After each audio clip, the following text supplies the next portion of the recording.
Okay, so good evening, everybody. How everyone survived the mini big snowstorm, depending on where you live. My name is Debbie, and I'm with the Cook County Farm Bureau. Again, we'd like to welcome everyone to the third installment of the Planning for Organic Certification webinar. Tonight, we saved the best for last, as Ellen Phillips will be presenting the material for tonight's installment. And I just want to double check, did everyone get the agenda that was emailed? Thumbs up, thumbs down? If anyone, okay, good, thank you. If anyone needs it, go ahead and message me in the bottom in the chat box, and I can go ahead and forward that over to you right away. I'm going to ask that if everyone can just take a quick moment, and if your mic is not muted, if you would please mute it. But we sure hope you will stay around for when Ellen is finished with any questions that you may have. Again, you can wait till the end, unmute and verbally ask them. If you prefer to put them in the chat box throughout the next 45 minutes or so, feel free to do that as well. Again, I want to thank our speakers, Kristen and Bill, who were with us the 2 previous weeks. I think they did a fantastic job. As I said, those recordings were sent to you. They are also online. We ask that if you have someone that you feel would benefit from them, if you just send me them their email to me, I'm happy to share the link as well as to let the rest of the public know where it's at. We just like to know who's listening. And without further ado, I would like to turn this over to Ellen Phillips. Ellen, thank you so much. I know that there is a lot going on today, but we appreciate you developing this program, securing these speakers, and spending your time with us here tonight. Okay, so. Anytime. I'm glad I can be here. So give me one moment and let me. Sure. And again, everyone, we are being recorded. Little disclaimer there. Good. Did that come up so you guys can see this? No. Okay, that's what I was afraid of. One moment. I thought I said share. There we go. Very good now. Okay, now, thank you. Yeah, I can see you guys too, which is good. Mm-hmm. All right. Well, yes. Thank you so much for joining us the last couple of weeks, looking at how to certify for organic production. I hope it's been helpful. Just a reminder that tonight is being recorded, and so it will be available, as Debbie just said. This is the third presentation. We are going to be talking about a little bit about the economics of organic production and focus more heavily on marketing of that. Please do chat any questions, and we will make sure those get responded either before or afterwards. You have all my contact information. I work with folks all the time, and I'd be glad to answer questions if you have any follow-up questions after the webinar. So feel free to talk with me. Love to visit with you. So let's get on to the topic of the night, and that is organic marketing of the products that hopefully you will one day be growing. And there is a huge market for organics. It just continually increases every year. More than 22,000 natural food stores are selling products of organic nature. About 73% of all supermarkets, that's 3 out of 4, do sell organic products. And they also obviously are direct marketed all the time. So just the few basic things that if you take away nothing else here, I would say most important is when dealing with organics is to know your market and find that market before you put anything in the ground, or even before you begin to certify, because what you're going to grow can make a difference as to the nutrients and so forth you're going to be trying to evaluate for. The other thing is know the price. Make sure you know you can make a profit by growing whatever commodity or crop that you decide to grow. Quality is definitely important. Consumers, or no matter who they are, whether they're individuals or stores, are always looking for that quality. So focus on that rather than on quantity. And then lastly, really manage your supply with what the buyers need.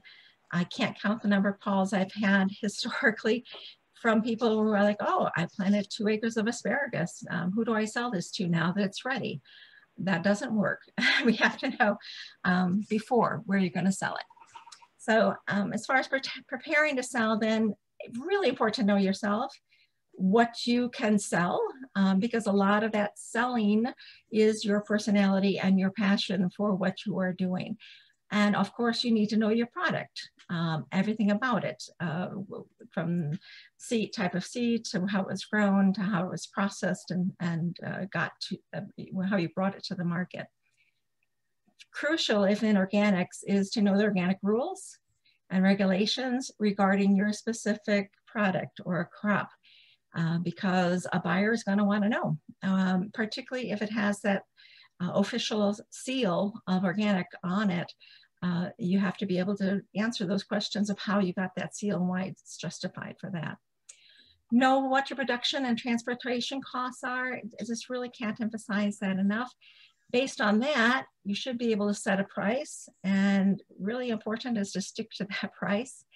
And of course, then from your own standpoint, is there's a lot of buyers out there, and there's quite a number of farmers out there anymore.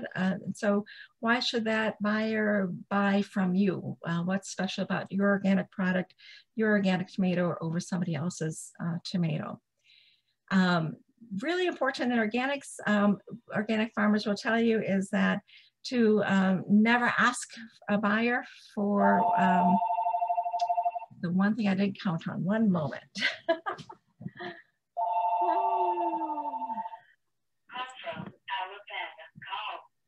Ellen and I have had a day. We were kind of commiserating before everyone came on. So thank you for that. Maybe she'll share later with you everything that's gone on. So sorry, the phone system I don't know how to use. So back to this. But back to price. It is really important to know your price and to stick with that price, because you have to make a profit in order to go back and grow again. Part of knowing, being an organic producer, is knowing the organic rules and regs.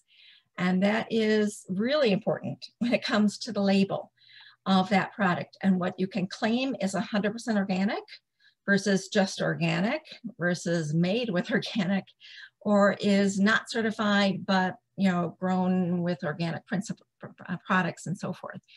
And so I have this up here because it's a fact sheet that I think is really helpful. It's from the California Certified Organic Foundation. And they have quite a number of things like this that are really just very straightforward as far as answering some of those questions. So before you start saying my products are certified or organic, make sure that it really is, and that you can claim that it's 100% organic to have that seal, or 95% organic, as long as you don't claim it's 100%, to have that seal as well. Very critical. As I said, this is a really good website, a lot of information, just practical information for farmers on the whole certification process, and particularly labeling. So feel free to check out the California Certified Organic Farmers. Also critical is to have your own label for your own branding purposes. So that people will begin to get to know your farm and what you are selling, and that you are organic. Make sure that that label is simple and clean and consistent, so that anytime they see that, they will know that that's your farm. The example on the slide here is from Prairie Fruit Farms. They have a cute little goat because they also raise goats for goat milk and make ice cream and so forth. And so it's, everybody knows if they see that, it's for that farm. If you're going to put one label on your product, you might consider all the other potential labels that are available. There's a lot of different ways to be certified and verified and all that kind of thing. And consumers are really looking for these things. If they care about humane products and how they're raised, or if they want fair trade or non-MGO, all those things count. In addition, get to know your region because certain regions have their own label. One of the center called Buy Local is for Breeze County in Illinois. So if you are growing in that county, you can put their label on it as well. And so people in that county will know I'm supporting not only an Illinois farmer, but my very, very local farmer. So a lot of different ways to promote not just the organic, but other aspects as well. Well, I did say that knowing your price is super important. And so I really can't emphasize this part enough. We could do a whole long series on how to develop what's called an enterprise budget. If you're not familiar with them, they're very important because they tell you, are you making money or are you not? And can I make money before I make an investment into that? So basically, it's a simple thing. It's a budget. It's the revenues that you get minus the cost, and that's your return on that.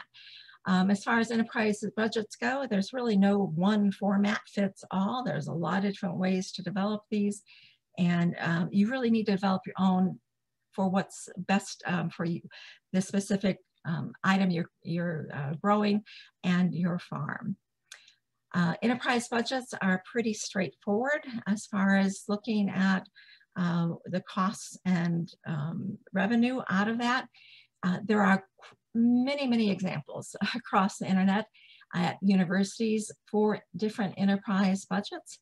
I put up a simple one for beekeeping, but in the list of resources that I gave you, there are a number of other places to get enterprise budgets for organic production. So you can get an idea before you jump into this as to what the costs might be in your area. So this happens to be out of Iowa State University for beekeeping, and you can see that their enterprise budget deals with everything from all of the things that you will have to purchase in order to get into beekeeping, and then potential revenue from that, and can you even make a profit?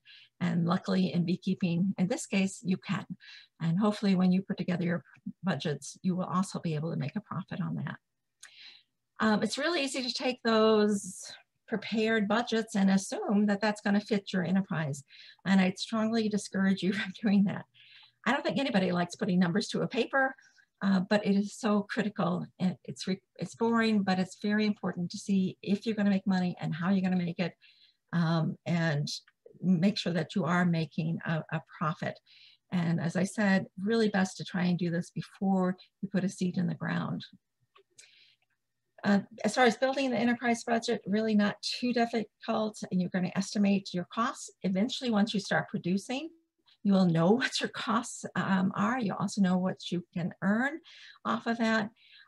Equally important is to put in those risk factors like, oh my gosh, my tractor broke down. How much might it cost in a year to fix that so that you don't have any surprises in your budget? And so put your numbers there. The other really important thing about enterprise budgets is to remember that it's not for the whole farm. You really do need one of these for every single aspect of what you are growing, so you can compare. Is it more profitable to grow tomatoes, or is it profitable to grow baby cucumbers? What is going to give me the most money? As well as think about not just difference in crops or items, but also seasons. Does it make sense to do a CSA only in the spring, or can I do it in the fall and make more money because I have more products available? Can I have a high tunnel and raise things for 3 extra months? Will that bring me more money in? So it's a lot of different ways to look at those enterprise budgets. But I encourage you, those nice Sunday afternoons in the middle of winter after snow like this is a great time to start putting some of those numbers on a paper or a computer. And nowadays, boy, there are so many options for enterprise budgets and so forth. with computer models that you can just enter your numbers into, and they can generate a lot of that information for you, and at least give you a quick estimate of what that particular crop will cost you to produce. So look into this. This is one of the more used ones, for at least from the farmers that I know. It's called VeggieCompass.com, and they have a number of different toolbox tools to help you in enterprise budgets there. As far as marketing for grain, that's like a whole different category. We could probably should have done a workshop or webinar just on marketing grain versus marketing vegetables and produce, because it's really very diverse ways that those markets are approached. If you are into grain and raising corn, soybeans, small grains, and so forth, then this website is a really helpful one. It's called Old Grain. It's out of the University of Wisconsin. And one of the best sources they have there is a list of folks who buy organic grain so that you can contract with them prior to even putting seed into the ground. One of them listed there in the bottom right is Clarkson Grain here in Illinois, and they are have always been historically wonderful to work with our organic farmers and trying to support them. But there's many other companies out there. Definitely do your research before growing. Grain is a little bit of difference in how things are marketed, because oftentimes that you are dealing with a long-term contract, usually about 3 years. That price is not necessarily set in stone. It will be negotiated depending on weather and all sorts of other factors. So you will know approximately how much you will get out of that contract. But it's just a little bit different than for if you're growing fruits or vegetables. If you are growing produce, then the price is sort of set by you and sometimes by the market. But oftentimes for organic, it's somewhere between the wholesale price and retail price with a premium. It definitely needs to be based on your production and marketing and overhead costs. And also important is to know what your competitors are asking for, especially if it's in a direct market situation where you're at a farmer's market and you have 2 organic growers there. It helps to know that they are selling $1 less than you. That doesn't mean you have to lower your price. It means you need to justify to the consumer why yours is $1 more for those tomatoes. So as I said a couple times, know your price, know why you have that price, and be passionate about that price and communicate that. Usually by signage is helpful, but definitely have a conversation ready for when somebody asks why is organic so much more expensive.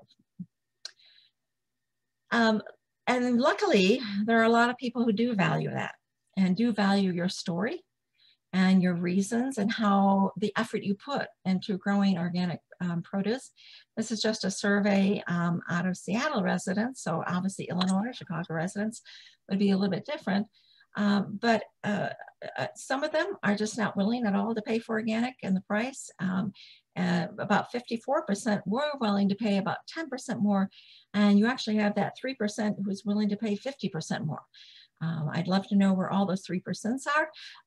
That would really help if you could identify those. But 54% willing to pay even 10% above is not a bad thing when it comes to organic. So keep that in mind. Where you sell it will make a difference on the price you can get because of who's willing to buy it. For prices, it would be impossible to go to the store and find out what all the different organic prices are and so forth. And so luckily the USDA does do a lot of that work for you and puts out weekly reports. There's also a number of other different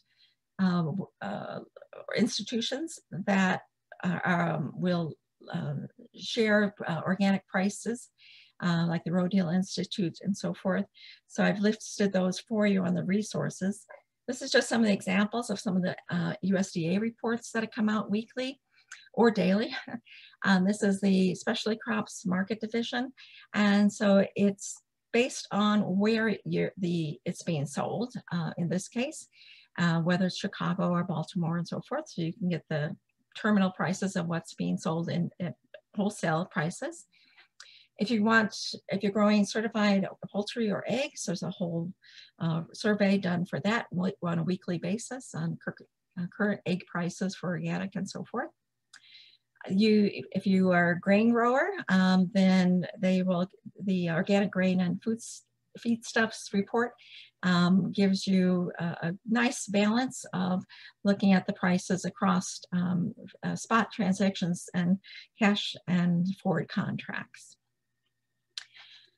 What's really helpful, I think, is to know the retail prices. And so this is another report that you can get on a weekly basis. And it gets down to not only the variety of what you are producing, but also the unit. So in this case, they have Gala apples and what's the price for a 2-pound bag versus the 3-pound bag. And they're comparing organic to conventional. So you have an idea of what the consumer would pay for conventional and how high or low that price is going depending on the time of year for what you are growing. So that's helpful, again, to look at before you grow anything. Can you make money at the highest price, but you also want to make money at the lowest price in the year, hopefully. Beyond that, if you're going to market, then you really need a marketing plan. As I said, the worst thing you can do is put something in the ground and then expect to find somebody to buy it when it is ready to be sold. It's really important to have a plan. It will help you address any of the challenges you might meet. It definitely lets you take advantage of some opportunities because there are a number of institutions and restaurants and so forth who want to work with you. I want to know that they can count on you to produce and bring in the produce that they need. It also helps mitigate uncertainty for you. If you know that you've got a marketing plan and that restaurant's going to pay you so much per box in July, it's a lot easier to buy that seed in January, knowing you've got that commitment from them. Most important, any marketing, as I said, know where you're going to sell it before you put anything in the ground. It's just absolutely the only way to survive as a farmer. There are a lot of buyers, and I'm going to go through a lot of examples as we go. For grains, tends to be rather set and not too many options as far as processors and mills and elevators, and there are brokers out there looking. There are a couple of organic farmer-owned cooperatives. Sometimes you can also sell to other farmers or other organic farmers, particularly something like hay, oats, and those kinds of things. If they're raising organic animals, they're always looking for those kinds of things. Beyond that, consumers and retail are really large, important buyers for organics. Part of marketing also and selling is knowing, can I store it? For grain crops, it's not quite as difficult because it's a little bit easier to store those long term, but usually it means on-farm storage. If you are growing vegetables, fruit, those have a very short life expectancy. And so that storage becomes really critical, and you need to have that arranged. Make sure you have enough for that really large tomato crop in July. Either that or you need to get it out the door quickly. So you need to know what your inventory probably will be in June, July, August. Can you store it or can you get it out the door? Something I find that farmers miss a lot or don't think about until it happens is risk management. And that has to be part of your factor. It needs to be part of your budget because there's always risks in farming, whether it's weather, diseases, pesticide drift, as Dave pointed out, is certainly a possibility. Price changes during the season, huge. I mean, this year has been a great example with food prices really being so much higher than they were just a year ago. For organic, as Dave pointed out also, commingling and contamination can be a real problem. So in that case, he was talking a lot about like weed seeds getting into grain. Well, it can also be that you pack the organic eggplant in a container that was not clean. well, that's contamination and you just lost your sale on that probably.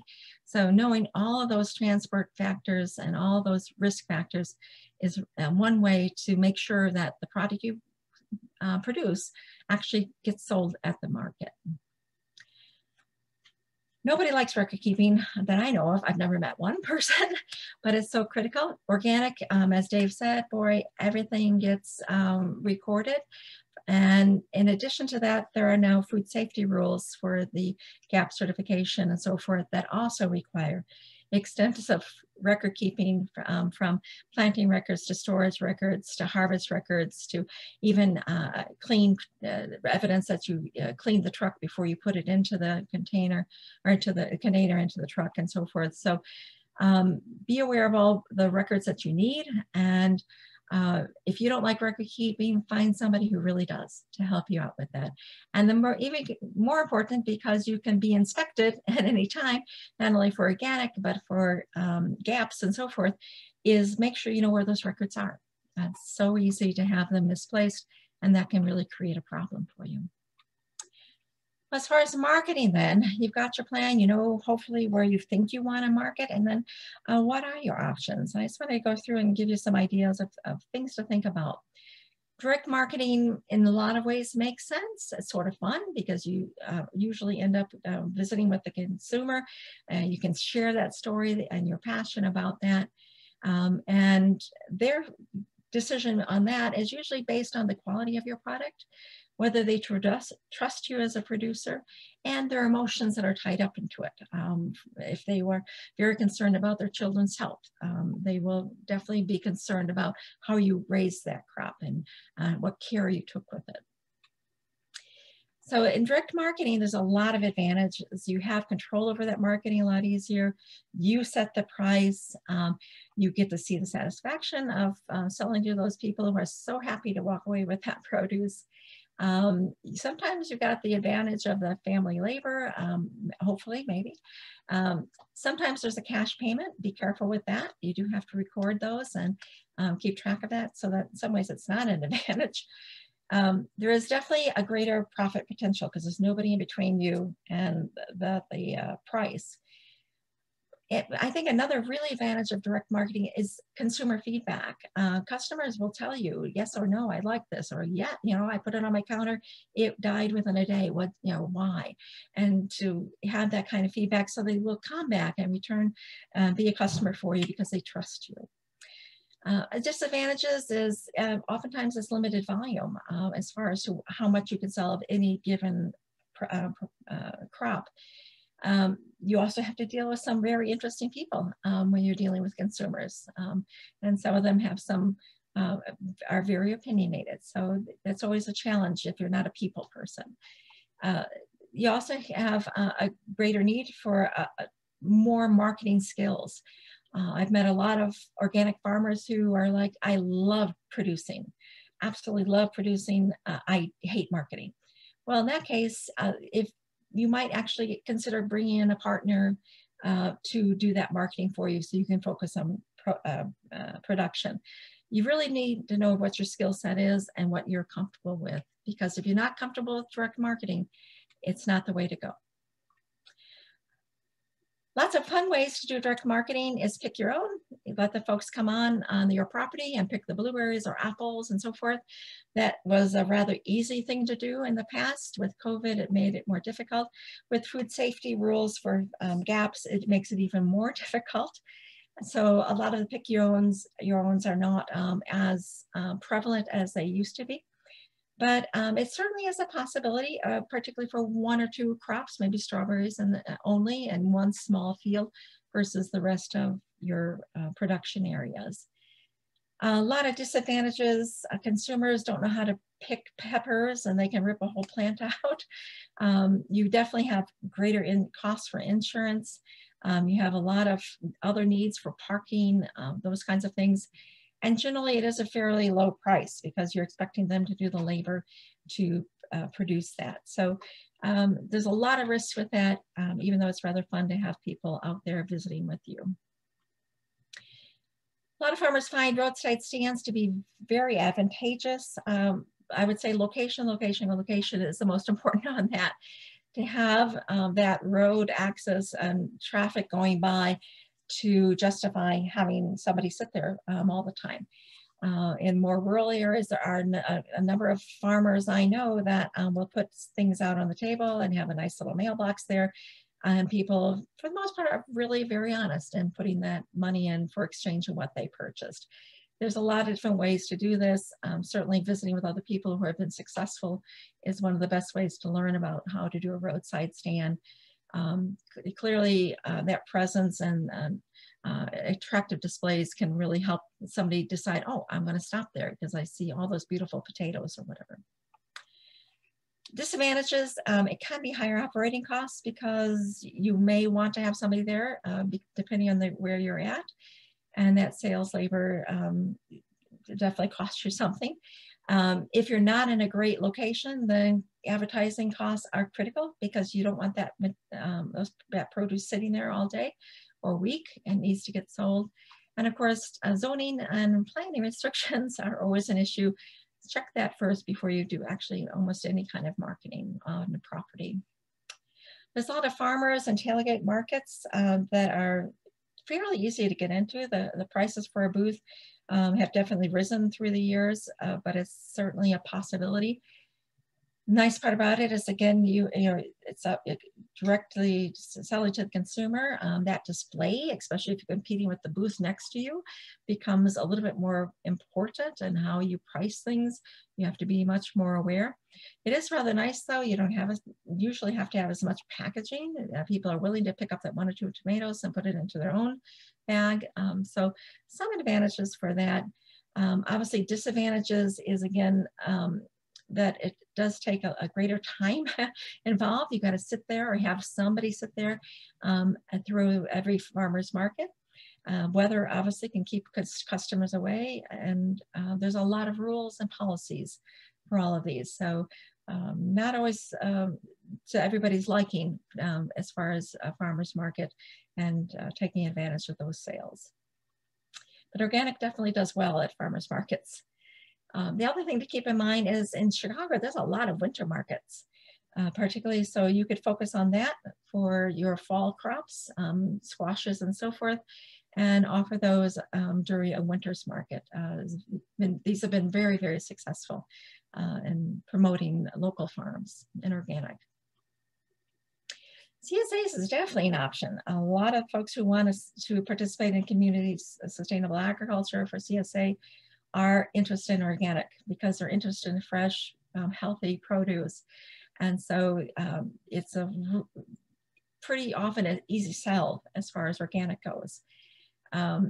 It is a more difficult way to market because you are getting that money up front. So you got to know how much money you're going to need, how many sales packages you're going to put out, and then hopefully have the produce ready when those boxes need to be delivered. There's such a wide diversity of ways to do this now. Before it used to be a set box and for a family of 4 and all the rest. And nowadays, a lot of CSAs will let you order what you want on Sunday and deliver it on Wednesday. It could be for 1 person, it could be for 10 people, and there's just a lot of flexibility. The more flexible you can be, the more successful that CSA is probably going to be. The other thing I've seen a lot of farmers doing lately is joining up and having 3 or 4 farmers going together for a CSA. And each farmer will produce various options of crops to put into the boxes or timing.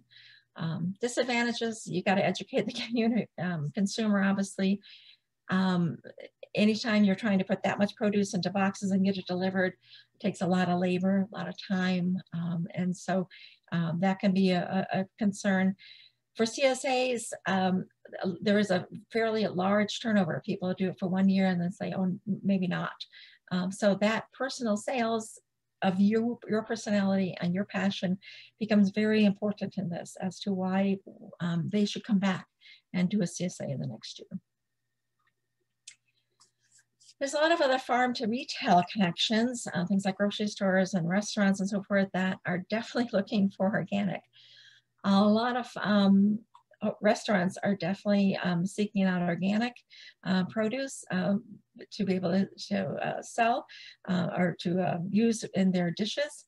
The nice part about working with a restaurant is that usually you would have been meeting with them back in December because the chef would set that menu for the year. So they can tell you that they want so much celery or so much lettuce in June and so much tomatoes and what kind of tomatoes and so forth in July, etc. So it's again, a really good way to know what your income most likely will be, assuming that you don't hit the disadvantage of having a season where you cannot provide that. And that's probably one of the biggest problems in something like this, because you've committed to the chef that you're going to provide so many boxes of tomatoes or peppers and this week. And if you have bad rainfall, et cetera, that may not occur. So you do have to have that as a talking point with the chef. And what are the other alternatives? And communication, communication, communication. Every chef I've ever worked with or talked with about working with a farmer, that communication is critical. Certification, organic certification is very, very important to them. So it's definitely something you need to talk a lot with them about, and because they want to definitely promote that as part of their menu and a part of their advertising. So helping them with that and that knowledge is really useful in trying to make those sales. Where are those restaurants at? All you got to do is go to Yelp or some other review and say farm to table. And you've got chefs who are looking for local produce. And most of the time they are very into sustainability and supporting organic. So it's a matter of making a call to the restaurant, talking to the chef and saying, I can't provide everything for your menu, but you know what? I'm growing herbs. I can give you some basil and I can give you some shallots or whatever else, and work into the restaurant in that way. And eventually, maybe you can take on more of the produce that they need. Retail outlets, boy, and you know, 10 years ago, we would have said this is not really an option for smaller organic farmers, but it really has become an option. Consumers are demanding organic, and they're also demanding local. And so when that happens, retail outlets generally listen. And all you have to do is walk into most larger grocery stores and so forth, and you have a much larger organic section. And come summer, you will see the sign saying, this is the local farmer who produced this. It's not easy to get into these markets. It's a matter of knowing the produce buyer. Sometimes that's at the store level, sometimes it's at a regional level. And so it really does take a little bit of effort to find out how to break into that particular store. A lot of produce managers are open though to having local farmers bring produce directly to that store for whatever time period that you guys can negotiate. So don't overlook them, especially if you think you're going to have extra tomatoes, that kind of thing. A lot of times they are willing to take those and put them out for their customers. Bad part is grocery stores are notorious for being difficult to make deliveries to, because they don't have people in the back door all the time, even though you might think they do. So trying to time that and work with them can be a challenge if you're a farmer. Beyond that, I would encourage you to think beyond the box, and your imagination is your limit as to how to sell your produce, especially organic produce, because the more you can be adaptable, the easier your job might be. This is one option. This is somebody who took school buses and converted it into a mobile grocery store for produce, and it goes from location to location, and sort of like your food trucks. They put it on the internet where they're going to be, and people show up. So if you develop that market again for those folks, where if you grow it, they will come, as the saying goes. So other things is if you don't want to do so much marketing, this is a really fun way that one farm up in Michigan supported their farm, and they decided to do rent a blueberry plant. And so they put out, it's like a CSA for their blueberry farm, and every family can own a plant. And then they will tell you what week to come out and pick the blueberries off your plant for the $35. And of course they do everything else for lunches and things for the kids to do, etc. But it's a really interesting way to look at it. And particularly since families who are looking for outdoor events, and particularly when the kids are going to be around, organic becomes really important to them as far as selling something like this. If you want to do a little bit more work or hire some other folks, especially in more urban areas, this is definitely an option for organic production, because the people who are willing to pay you to ride your bike to get there to save energy are willing to pay for organic prices for food. And they're very concerned about the environment, obviously, in order to support something like this. So you do have quite a number of opportunities like this now with delivering of your organic produce. Other options are, especially in urban areas, is to think about location, and collation again. And this, a while back, I was working with a farmer who didn't want to market. But what they did do is drop off a lot of letters to one skyscraper with a lot of office buildings. By the end of the day, he had his CSA sold out for the year. And now they only go to one place a week to drop everything for all those customers, and usually at lunchtime, so people can immediately put it in their car. But a simple, easy way. So think outside of the box. You don't have to go to the farmer's market necessarily, and you don't have to make a dozen different stops at libraries to drop off CSA boxes.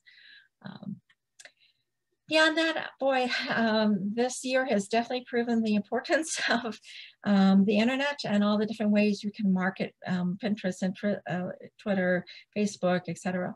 Or your own website. If you don't have your own website for organic, boy, it's really, really important, I think, to make sure that people know why you are growing organically versus other ways, what your passion is about that.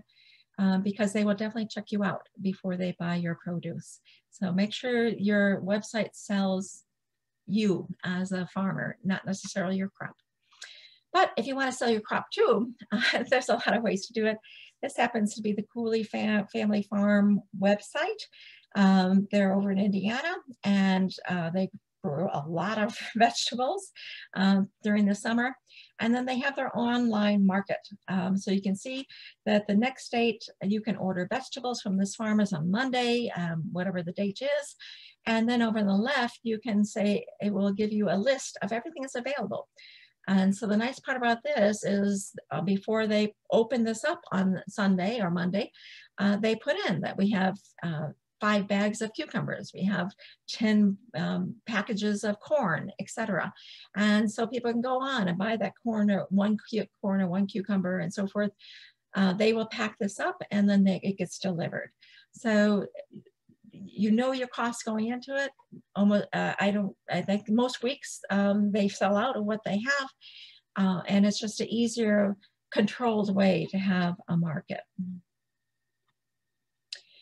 Value added for organics, boy, that's definitely an option. So think about that. If you want to make your own little salsa or jam or whatever that's organic, it's definitely will have a market. You can rent commercial kitchens nowadays quite easily. There's quite a number in the Chicago area. This one happens to be up in North Cook County, where you can go in, all the equipment is there that you need, but it's a certified kitchen so that you can pass a lot of the health rules and GAPS rules regarding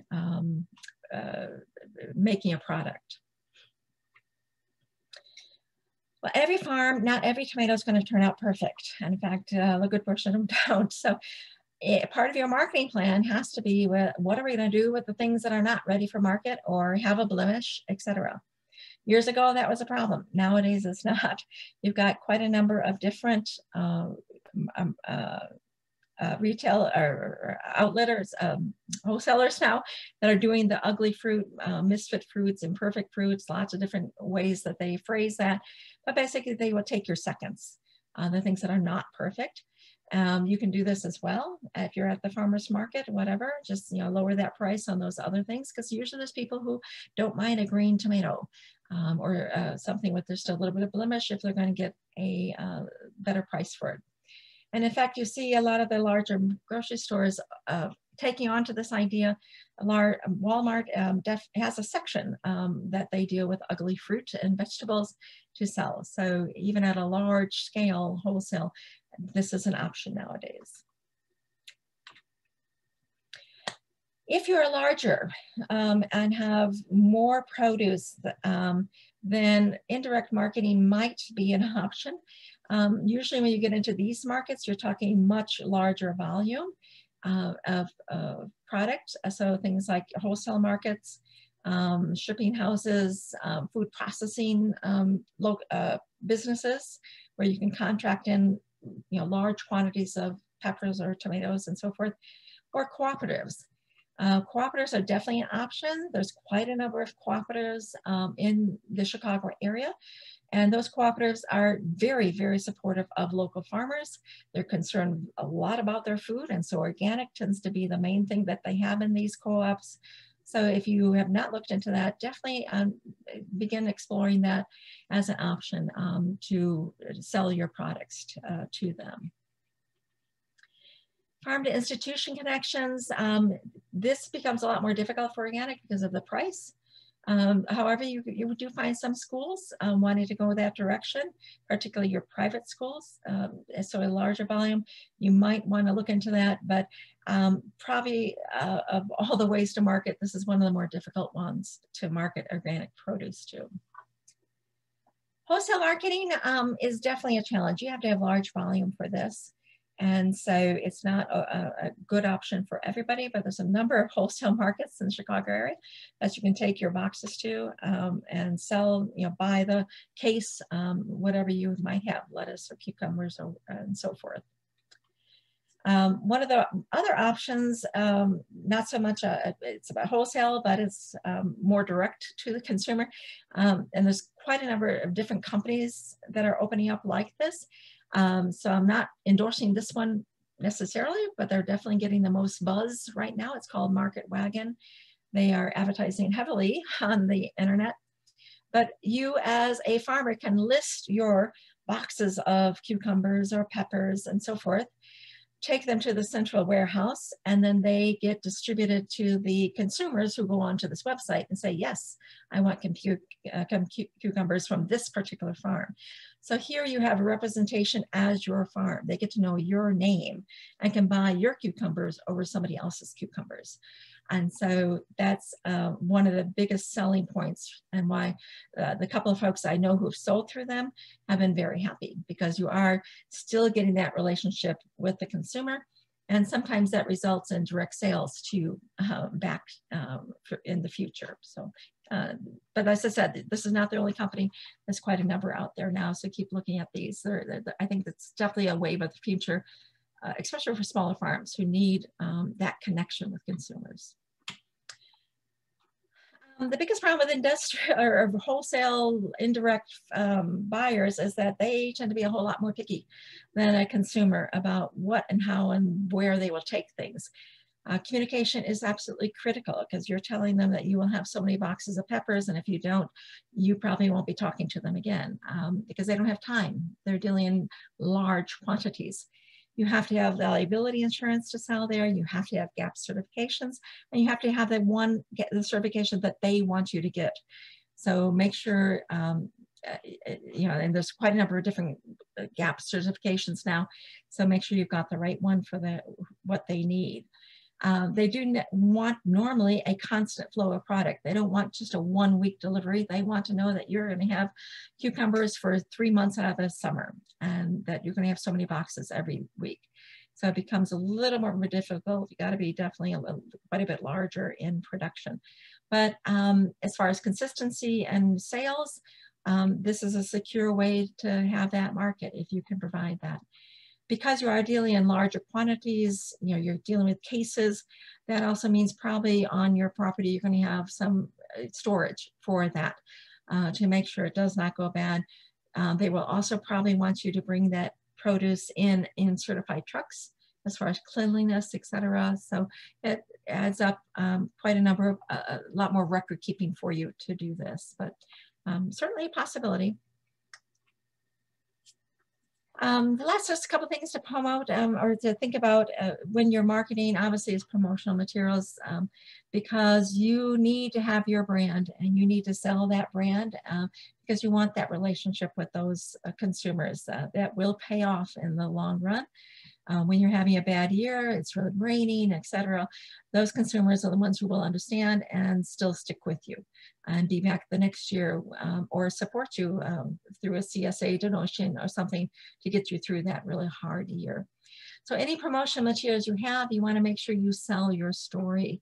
That truly is one of the most important things. And I can't emphasize that enough when dealing with focus groups and consumers. They want to know who you are and why you are doing this, because they know it's a lot of work.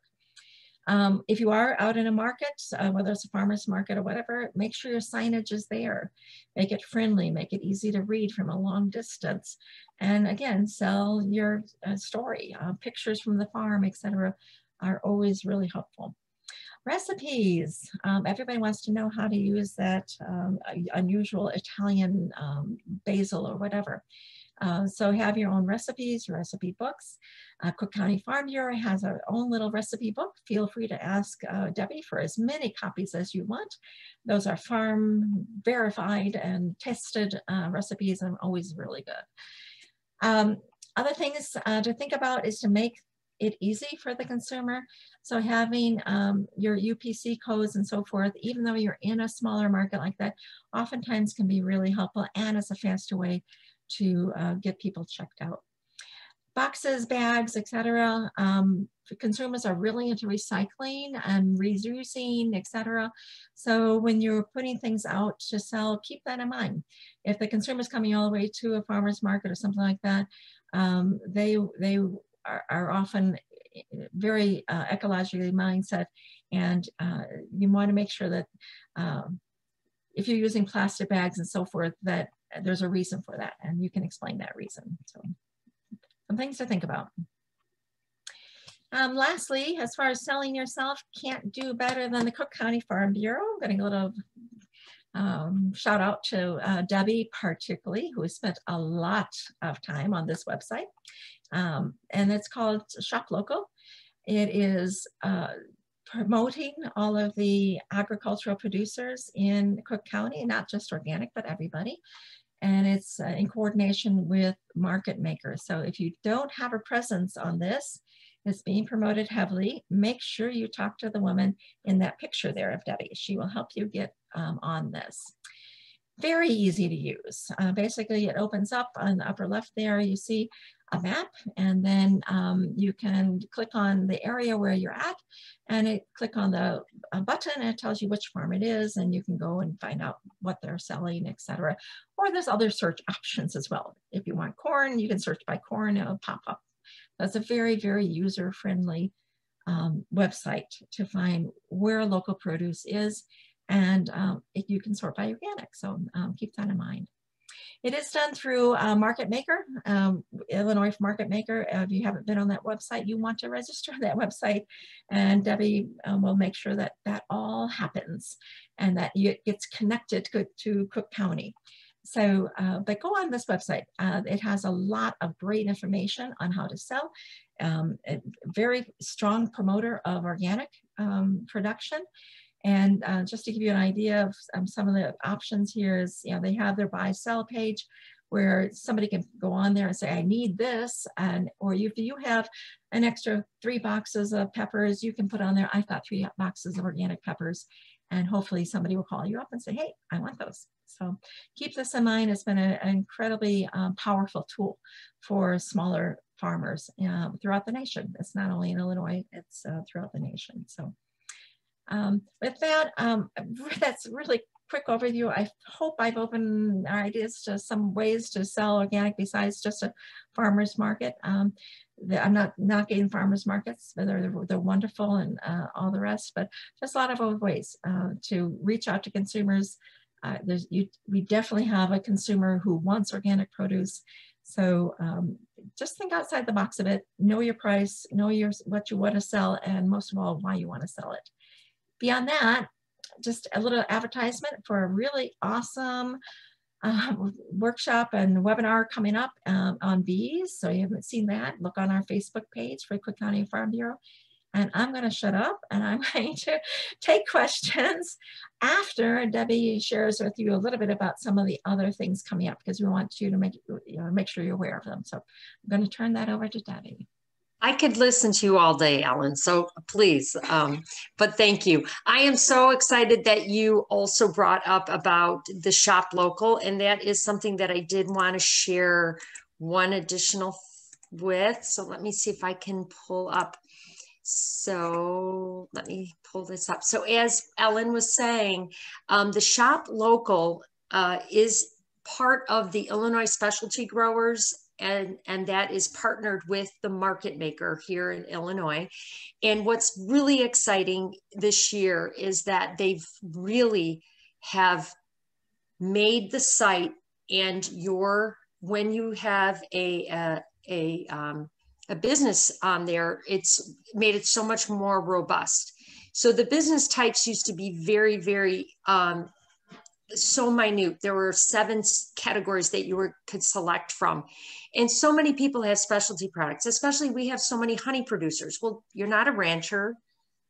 I would consider you a farmer because, you know, a bee is a livestock, but it wasn't always easy to find that as maybe someone who's doing something as more of a food retailer, so to speak, or a farmer's market.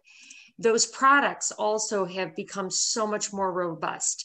So if someone is looking to sell blackberries, blueberries, or aronia berries, they are now on there, and they're now much greater in terms of, like, before it would be apples. Well, now there's so many different types of apples, so it can be very specific.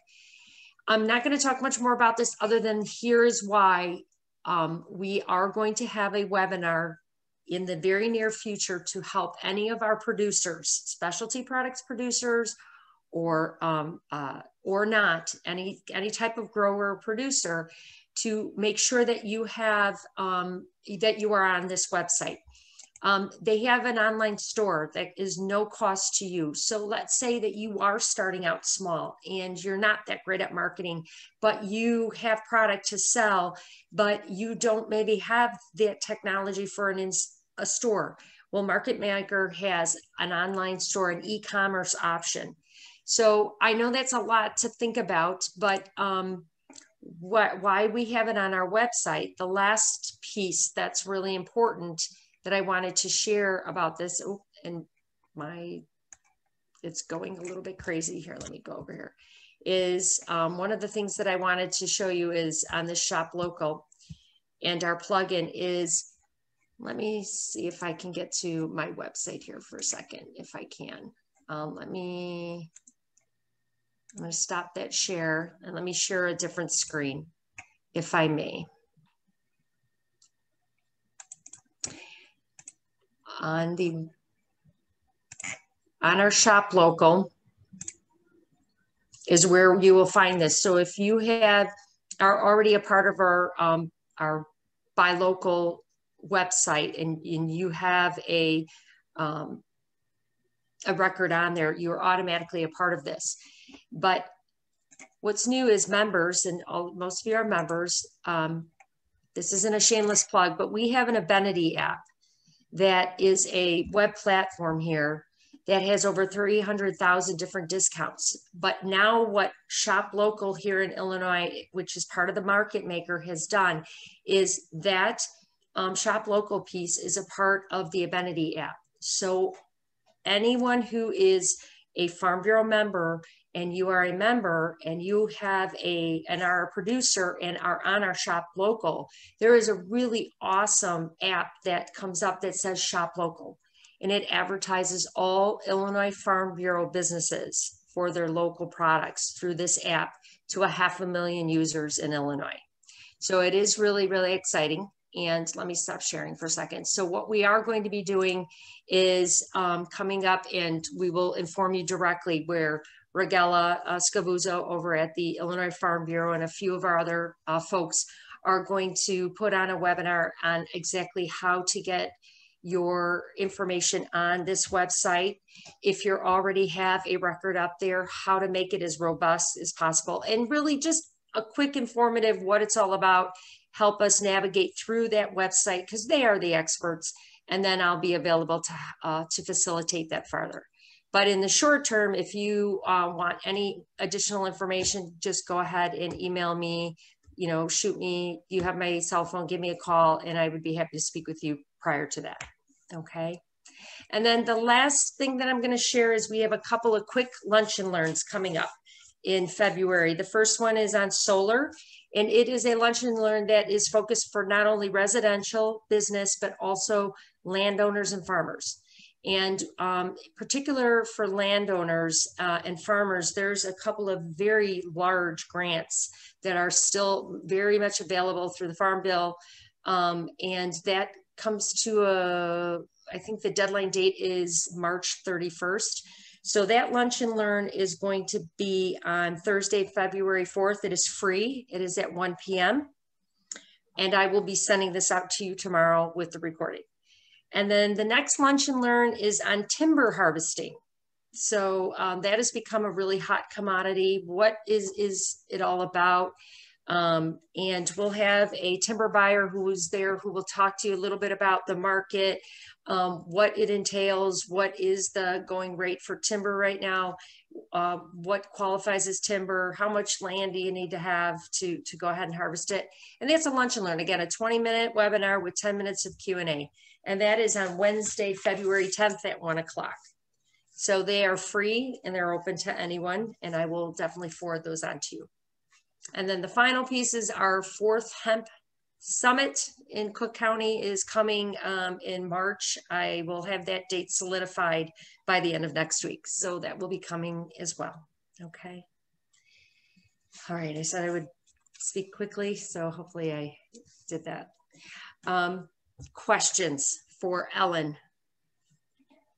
That was wonderful, Ellen, as you saw me shaking my head over and over. Anyone have any questions? I'm not seeing anything in the chat box. Additional information, anything to go over? Hi, Deb. This is Brenda. Hello. And hi, Ellen. Hi. I just have to say how excited I am. That's a powerhouse of a presentation, Ellen. And I'm really, again, just so excited to get going on the basics. Some things that I never really thought about. It's really a good basic economics, business economics introduction to get started. And thank you for the websites too, Deb. And I'd like to sign up and for the honeybee workshop that's coming up because I certainly need some mentoring. I had a year, my first year of bee raising. Okay. I really need a mentor, and I don't have a mentor in my area, but I'm just going to, latch on to that workshop and try to get as much information as I can now. Okay.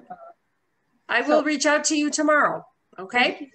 Okay. I don't have any questions because I have to digest everything that Ellen presented because it really just got me going and my brain is firing rapidly.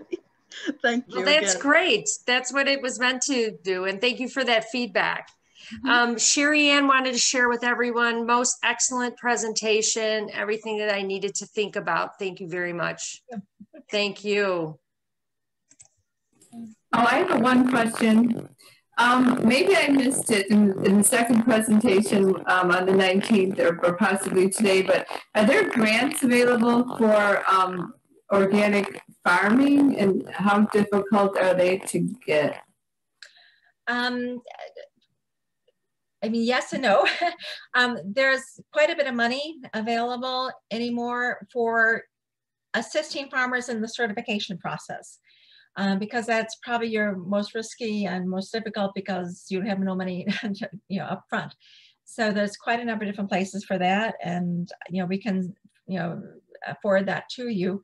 As far as organic production grants per se, there's some, but not that many. Usually when we think of grants for that kind of thing, it's more for production. When a farmer wants to perhaps test out something. So something like a SARE grant would, a producer SARE grant would allow you to test out one methodology versus another methodology, that kind of thing. So there's money along those lines. Okay, thank you very much. And I'm sorry if you had a hard day. We're praying for you. Yep. Appreciate that greatly. And we do have additional resources and information that the USDA offers quite a bit of grants and information right now for new farmers, new ranchers, new specialty growers. And I actually have those materials. I actually just forwarded an entire portfolio to someone. So I will make sure that I send that in a separate email to everyone as well, just so that you have that at your fingertips is what is available. Okay. All right. There is another, it says from Nancy, to excellent information, and I appreciate all the extra lists with advantages and disadvantages. I'm also so thrilled to have aronia berries listed on the market maker. I know. Up and coming crop, very important. I have some on my counter right now. So. Look at, you're so good. Any other questions for Ellen? You have her. Feel free to email or call if you do end up with a question. So, or idea you want to bounce off somebody. So. Okay, so, and thank you, Ellen, because that leads us right into our other two presenters, Kristen and Bill, have your information, but you have theirs. And they were serious when they said, please feel free to reach out to them with questions, follow up. You know, I don't know if you're like me, but sometimes you just need to take a moment to digest, as you said, what you hear, maybe go back to it. And then as you start to get into things, you'll have questions that'll be specific to either one of those speakers, as well as Ellen, as she has offered to speak with you as well. Okay. Absolutely. All right. So just to wrap up, thank you everyone for your time and for spending the last 3 Tuesday evenings with us here. The Cook County Farm Bureau is very honored that you chose to share your time with us. Again, Ellen, cannot be more thankful and grateful for you putting this together and for your expertise to share with our members and our farmers all the time. So thank you for that. And as in the two previous weeks, once we clean up the recording, that will be forwarded to you along with a feedback form. So we are asking for you to take a moment, and specific feedback is welcome, as well as ideas for webinars or workshops that would help in your learning process and growing process as growers and producers in and around Cook County. Okay. Oops, it looks like we do have a question here. Oh, it's again from Brenda. Thank you, everyone. Hope you have a restful evening. She bugged out. And okay. Thank you. All right, everyone stay safe, warm. Thank you so much, and have a good evening. Thank you.